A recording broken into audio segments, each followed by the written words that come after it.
So far I talked about the L0 pseudonorm, which is a kind of a norm that doesn't really satisfy all norm properties. That's why we call it a pseudonorm.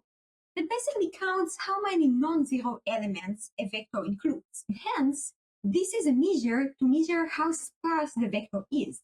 Okay, so if we have more zero elements, it means that our vector is sparser. So let's exemplify how we can apply this L0 pseudonorm in order to promote sparse representations. So think about your favorite ice cream shop. You're going to take some ice cream and you need to choose which flavors you want to take. Now, it doesn't make sense to take any combination of flavors possible. You want to find a sparse representation out of a very wide combination of possible flavors. So you can have different sparse combinations out of this set of flavors. You want to find your favorite 3 or 2 flavors. So you can see that you can have different flavor combinations that satisfy this sparsity constraint. Now, how we can apply this L0 pseudonorm in order to promote this sparse representation of ice cream flavors? So for this, we'll think about this in terms of y equal dh. So here y is our vector, which is the desired combination of flavors that we are looking for. So we have 3 like blue flavor, 1 red flavor, and 2 purple flavor.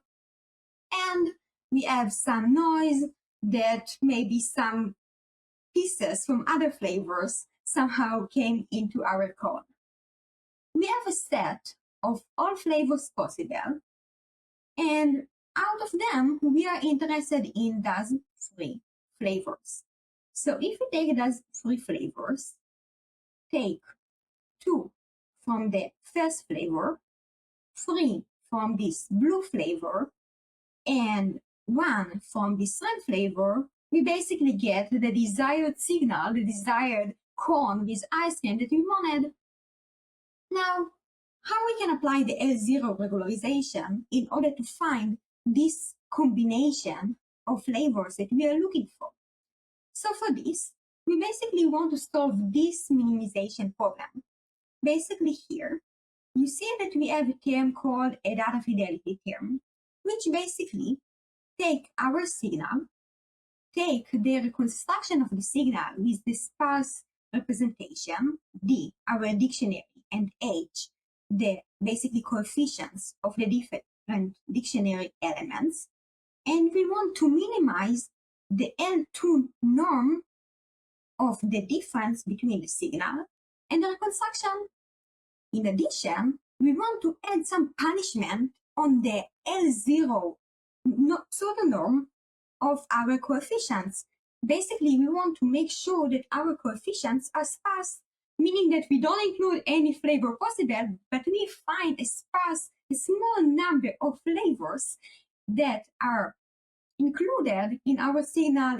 So let's assume that we have an empty cone, and we want to start filling it with all of our favorite flavors, which it should be a sparse combination of flavors. So we should remember that we want to have no more than 3 in this case. So we have different flavors, and we want no more than 3 of them. So we are going through all of our potential flavors, and first take the flavor with the strongest representation in our desired cone. So we will first put 3 balls of the blue one. Next, we will look to identify the next flavor, basically the next common flavor. So for this, we will identify that the next common flavor is the purple one. So now we will add the purple one into our cone. Now we are looking for the next common flavor. So we will go all over our potential flavors. We'll also add it into our cone, and ta-da! We got the cone with our desired signal, which is sparse because we limit our search for 3 times.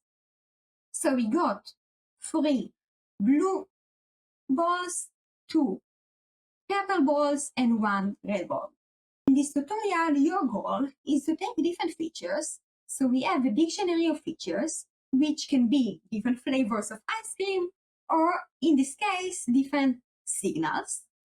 And by identifying some function that use this set of features, and through some transformation, basically can build a signal of interest, some output that we are interested in. So we are looking for sparse weights or sparse decomposition of these features that can enable us to build this output or this signal. First, we define for you a time signal, which is just a range of the duration of our current signal of interest. Then, your goal is to define a set of frequencies, and then you need to define a set of signals, which are just like sine waves with the relevant frequencies. Then you can call the orthogonal matching pursue function of a scalar with the set of signals that you just defined before as the dictionary, and then you can explore the results